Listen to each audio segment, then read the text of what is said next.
So here we are in my little secret test space in the middle of a jungle. Let's scroll all the way out and have a look around. This little waterfall thing. Desert over there. Now in the middle of a jungle. Here's some laboratory equipment. Experimenting on sheep. I'll just show you this because it gives you an idea of like what you can do maybe. Here I have I have been experimenting with making various machinery, and I've got videos about that. But one I haven't really been successful with is a butchery machine, where you harvest mutton, and wool, or you can put cows through, of course, and get chops, beef chops, I think they are, and leather. Anyway, one thing at a time. So I haven't been really successful. I could show you the other machinery that I've done in the past, but it's been really inefficient to build and run and power. Really inefficient, and also it would kill the. So you have to breed them. You have to breed them over here. So you can see there's a little one just here, little ones, little one there, and big ones. You have to breed them here. I'm giving them wheat, and that makes them randy, and they breed. Show you that in a minute, maybe.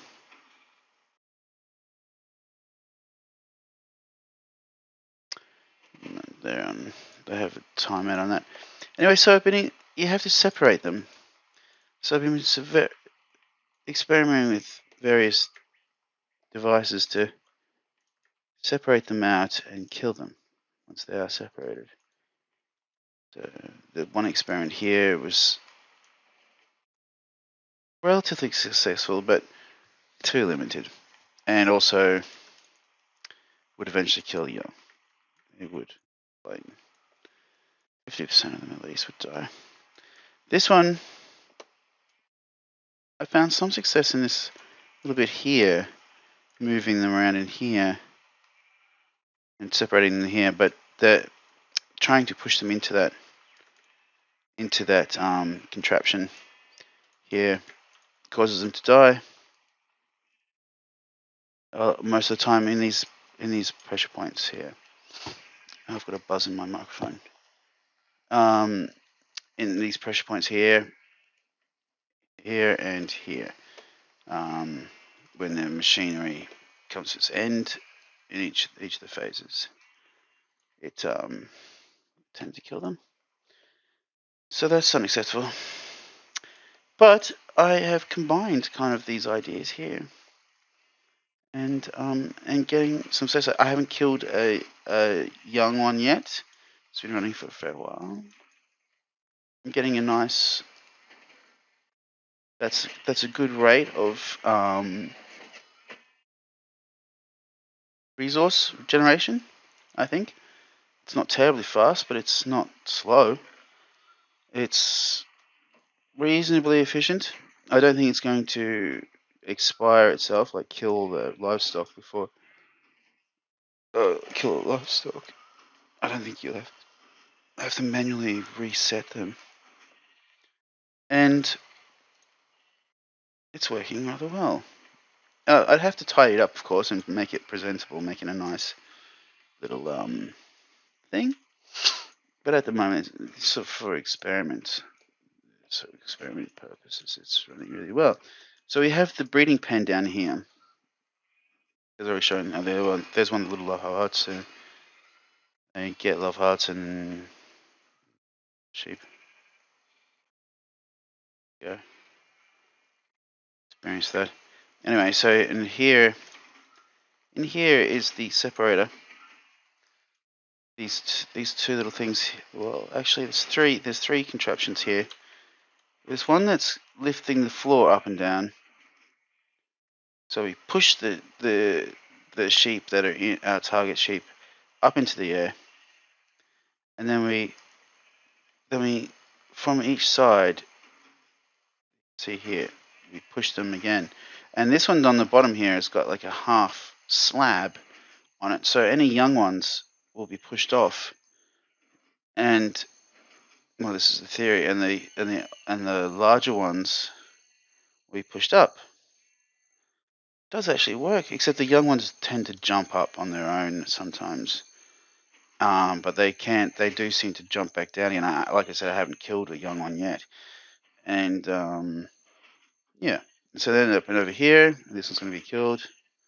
Well, eventually, it's not exactly humane. There he goes, and there's the resources collected there. I'm using these. There are faster ways of killing them, but I'm using these devices here to attack them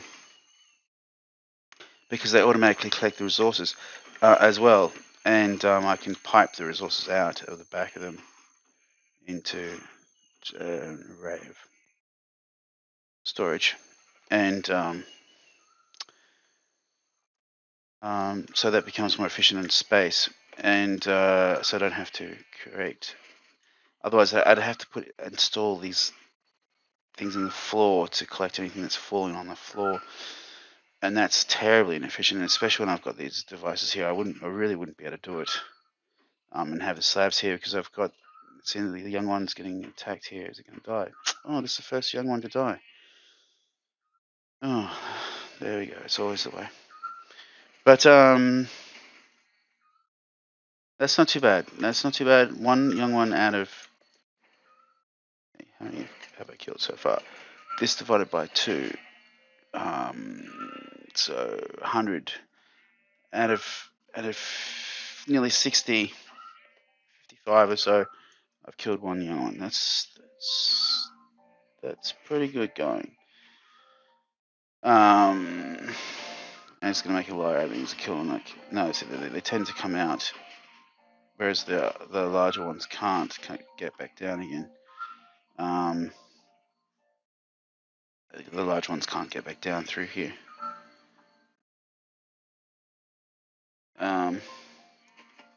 It's a little bit hard to see, but you can see there's a wall, glass wall there. Yes, so it's interesting how it's all run and operated.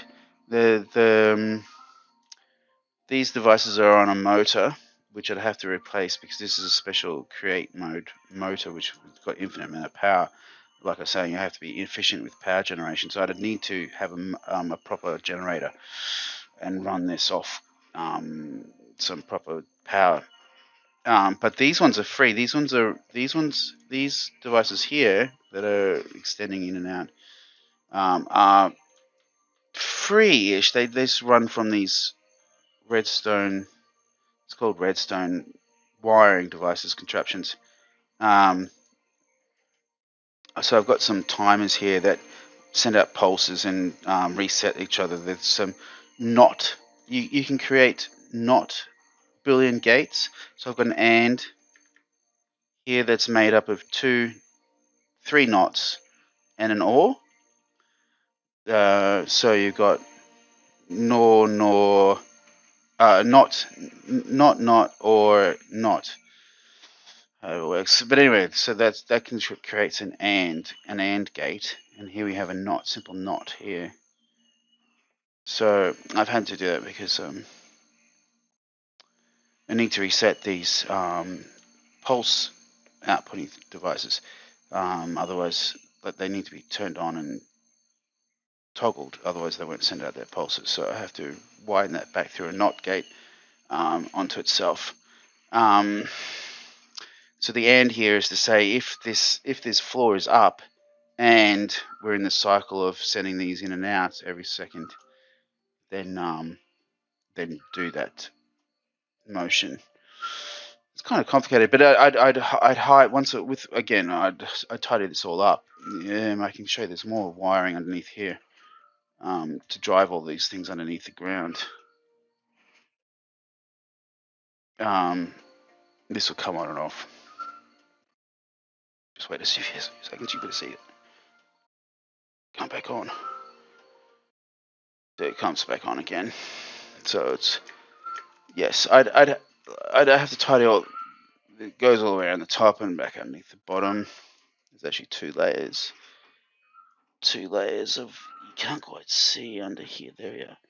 So there's a layer underneath that, and then this layer, and then this layer, and then all this logic out here. So I'd have to abstract all that away. What I would do is put this logic underneath and have some transmitter devices to and interrupt the signal at this point with transmitters, and have a transmitter receiver here, transmitter here, receiver here, receivers down there, and do away with all this redstone wiring around the place. But yes, so that's just experimenting. I just threw it down.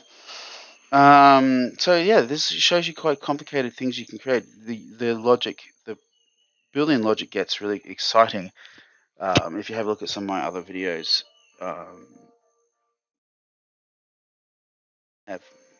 you can stack up these AND gates and have quite a complex ladder. They're actually called ladders, logic ladders, because it does take time to propagate. If you have a look, carefully, they do take time to propagate. So the ones down the bottom are being controlled from this side with these repeaters here do come out more after. They come out after. You see there's a pattern. These ones closest come out sooner, and the ones further away come out later. So there is a propagation time, and also a propagation strength. So you need these repeater devices. These repeater devices here, this one here, to make it function. Otherwise, you run out of power for extending over long periods like this. But once, of course, I'm using transmitters, it wouldn't matter. Yes. So I thought I'd. How many killed now? This video. How many? Oh, something like 10, or 5 or 10. 5. And that's not too bad. For something that's going to be running continuously and continuous resource generation, that's actually reasonable for Minecraft. A reasonable speed. How much wheat have we gone through? Oh, we've gone through all our wheat here, but that's all right.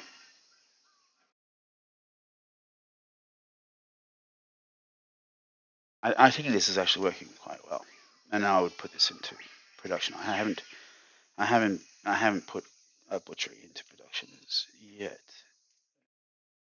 I just wasn't happy with how it was performing, but this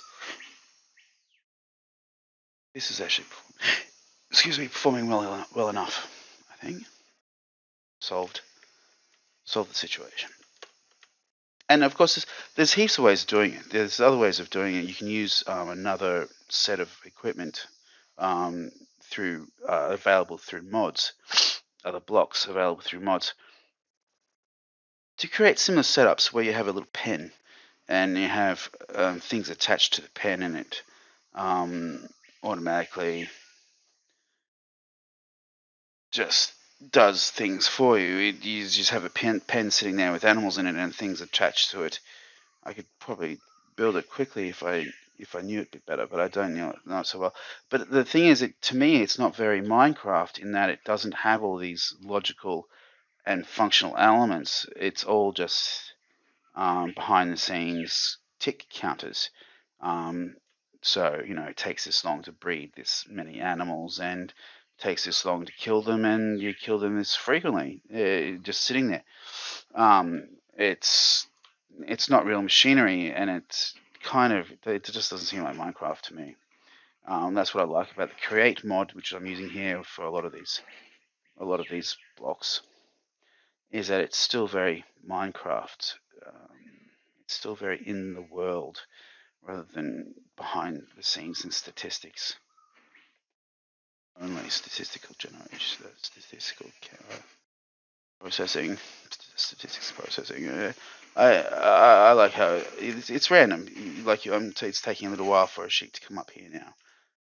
It's based on the behaviors of the sheep in Minecraft, and if they actually will push each other. If they've got, if I give them some more wheat, they'll push each other. That's mostly what the encouragement is there. So I might do that.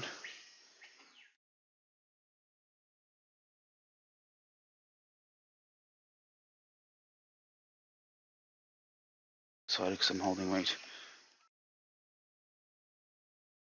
So the wheat's going out to these little, to the different modes of these same devices. This is where it's giving. This is where it's attacking. So it's giving them, and they'll breed up again. So I mean, as long as I'm supplying wheat, I'll get mutton. As long as I'm supplying wheat, I'll get mutton and wool. And I think it's fairly good. It's the best return you're going to get.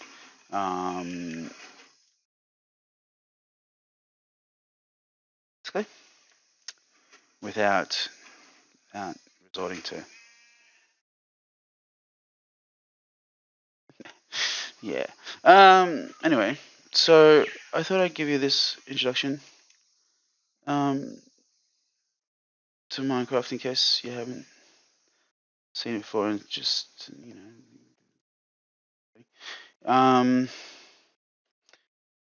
I'd love to someone to come in and build a nice little base here around this waterfall.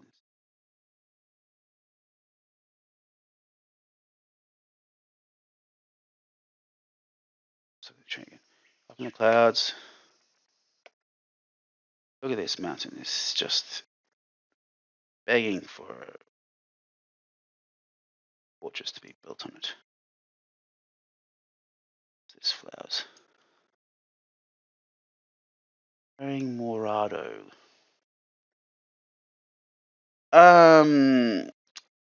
Yes, and this is running just on without any enhancements, graphical enhancements. This is just vanilla, pretty much. With it, I think it's some texture packs, but nothing really exciting. I need to install Optifine and all those things yet on this particular installation. You can make it look a hell of a lot nicer. Maybe I'll do that in the next video. Just show you what's possible. Although the frame rate starts to get a little bit low. Even here, what's it saying? My frame rate is only 50 frames a second, which is all right, but you really want 60, and it does crawl down to 30 frames a second quite frequently.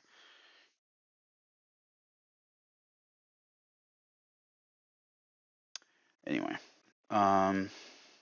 it is running in Java, which takes a toll, but and the worlds are quite large these days.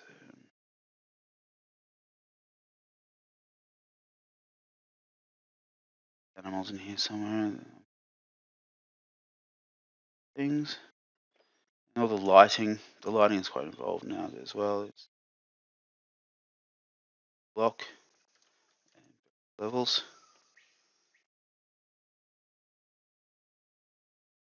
Maybe I will show you what that looks like